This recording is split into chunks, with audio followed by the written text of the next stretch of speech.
Connect అయ్యేటప్పుడు display 0 చూపిస్తుంది. Buzzer అనేది అసలు ఎక్కడ మోగదు, ఎందుకంటే ఆల్ వైర్స్ ఆర్ కనెక్టెడ్ కాబట్టి. So whenever the unauthorised person has entered, some of the wires has been broken. ఇప్పుడు ఇక్కడ చూడండి, ఈ వైర్ అనేది బ్రేకప్ అయిపోయింది. ఓకే, వైర్ బ్రేకప్ అయిపోయినప్పుడు వెంటనే డిస్ప్లే అనేది 1 చూపిస్తుంది. వైర్ బ్రేకప్ అయిపోయినప్పుడు ఇక్కడ వైర్ బ్రేకప్ అయింది కదా, సో వెంటనే the display the 7 segment display will display what wire has been broken. So whenever the 7 segment has displayed this, immediately the buzzer will horn. So వెంటనే security guard అనేది security man వెంటనే he will reach that particular place. Okay, so జనరల్గా మనం ఇక్కడ wires అనేవి ఎలా అంటే మనం we need to arrange these. ఇప్పుడు సపోజ్ ఒక వైర్ కట్ అయిపోయింది అనుకోండి, వెంటనే డిస్ప్లే 1 అని చూపిస్తుంది. ఇఫ్ సపోజ్ 2 వైర్స్ కట్ అయిపోయాయి అనుకోండి, డిస్ప్లే 3 అని చూపిస్తుంది. ఇది మన అరేంజ్మెంట్, ఎలా అరేంజ్ చేసుకోవచ్చు. సో సెక్యూరిటీ గార్డ్కి ఈజీగా తెలియాలంటే ఇప్పుడు 3 అని డిస్ప్లే చూపించింది అనుకోండి, at two places the wire has been broken. Okay, if suppose all the wires have been broken, this 7 segment display will display number 7. మనకి ఇక్కడ డిస్ప్లే అనేది 0 కాకుండా ఏ డిస్ప్లే వచ్చినా బజర్ అనేది హార్న్ మోగుతుంది వెంటనే. ఇక మన ఆస్తుల భద్రతకు వచ్చిన భయం లేదు. ధైర్యంగా మన ఇంటిని పక్కింటి వారికి కూడా అప్పగించి వెళ్ళొచ్చు. బ్యాంకుల్లో మన సొమ్ము భద్రం. కానీ ఇంట్లో బ్యాంకుల్లో ఉండే ఆస్తులనైతే మనం ఈ డిజిటల్ సిస్టంతో కాపాడుకోవచ్చు. మరి ఖరీదైన కారులు, బైకులను మన ఇంట్లో కానీ బ్యాంకుల్లో కానీ పెట్టలేం కదా. మరి వాటి పరిస్థితి ఏంటి అని అనుకుంటున్నారా? వాటి గురించి కూడా మనం భయపడనవసరం లేదు. వాటి కూడా ఈ డిజిటల్ సిస్టమ్ ఉపయోగపడుతుంది. ఇదిగో ఇలా.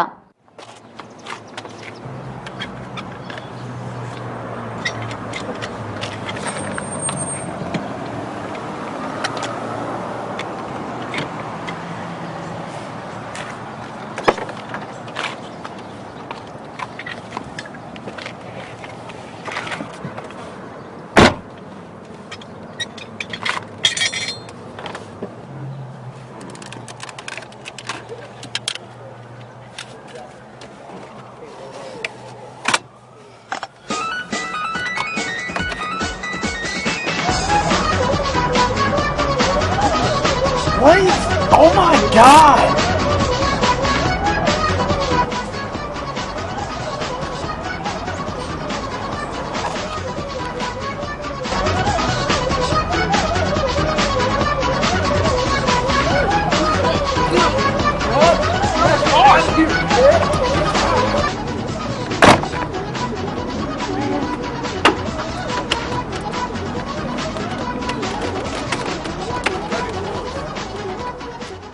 ఈ ప్రాజెక్టు గురించి కేశవ్ సహ విద్యార్థి అయిన తేజశ్రీ ఏమంటుందో విందాం.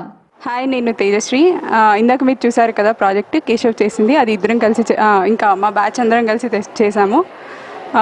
మా సర్స్ ఎంకరేజ్మెంట్ వల్ల అంత లో కాస్ట్లో అంత సింపుల్ ప్రాజెక్ట్ చేయగలిగాము.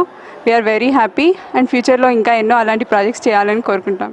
ఈ ప్రాజెక్టు గురించి మరిన్ని విషయాలు కేశవ్ మాటల్లో విందాం. మేము ఈ ప్రాజెక్ట్ అరౌండ్ 1 week 10 daysలో చేసాము. అండ్ మా గైడ్ పేరు అప్పల్దాస్ సార్. ఆ సార్ మాకు చాలా సపోర్ట్ చేశారు ఈ ప్రాజెక్ట్ చేయడానికి. అండ్ వెరీ తక్కువ కాస్ట్లో చేసాము ఈ project. It cost very less and it will work for many days. అంటే బ్యాటరీ వల్ల నడుస్తుంది కాబట్టి until and unless battery is over it will work and it can keep it anywhere. And తిన్న batchmate Tejaswi నాకు చాలా సపోర్ట్ చేసింది ఆ ప్రాజెక్ట్లో.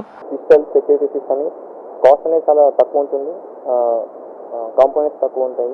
So any middle ordinary people can use this digital security system and we can place it anywhere. తక్కువ size కూడా చాలా తక్కువ ఉంటుంది. So hopefully many people can use this digital security system. So this is the architecture what have been explained on the PPT, and same I have explained each and every step on the PPT and going to demonstrate what I have explained there. So this is the digital security system. We can connect this digital security system at whatever place we want. So here the 7 segment display, as I have explained on the PPT, if all wires have been connected, the display will be displayed only 0. So whenever the display is on 0, buzzer will not sound horn. Buzzer is not sounding horn means every wire is connected properly. చూసారుగా friends, ఈ digital security system పనితీరు టెక్నాలజీని పెంపొందించుకోవడంలో ముందున్న మనము security సిస్టంలో కొంచెం వెనుకే ఉన్నాము. ఇప్పుడు అది కూడా అధిగమించాం. నిత్యం ఎక్కడో ఓ చోట దొంగతనాలు, దోపిడీల వార్తలు ఇక మనకు కనిపించవు. ఈ డిజిటల్ సెక్యూరిటీ సిస్టమ్ అన్ని చోట్ల అమల్లోకి వస్తే ఇక మనం నిశ్చింతగా ఉండొచ్చు. ఇది ఫ్రెండ్స్ ఇవాల్టి ఎపిసోడ్. మరో ఆసక్తికర విషయంతో మళ్ళీ కలుద్దాం. Until then keep watching KB television.